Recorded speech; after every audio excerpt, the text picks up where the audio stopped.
Le journal des stratèges. Alors selon des scientifiques de l'université de l'Illinois Urbana-Champaign, une réserve d'eau douce presque illimitée existe sous forme de vapeur d'eau au-dessus des océans.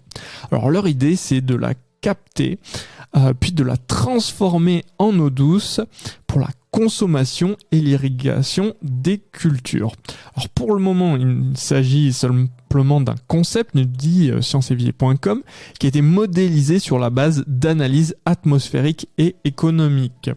Alors donc, bien, l'université envisage des structures géantes de 100 mètres de haut par 210 mètres de large installées à plusieurs kilomètres des côtes afin de capter l'air chargé en vapeur d'eau et l'acheminer sur Terre afin qu'il soit condensé pour produire de l'eau douce.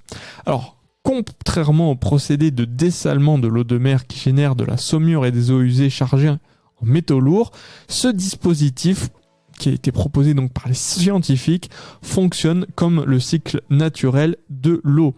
Par ailleurs, il pourrait être alimenté par des éoliennes en mer et des panneaux photovoltaïques sur Terre. Alors, l'étude de faisabilité s'est basée sur 14 villes, dont Abu Dhabi, Barcelone, Los Angeles et Rome, pour évaluer la quantité d'eau douce qu'il serait possible de fournir en fonction des conditions atmosphériques. Alors, les scientifiques évaluent un volume compris entre 37,6 et 78,3 milliards de litres d'eau par an. Alors, c'est là où, on va dire, le bas blesse.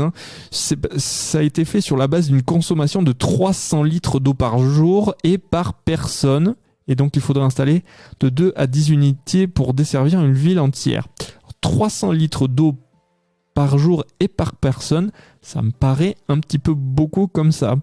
Ou alors, faut vraiment laisser la douche couler très très longtemps.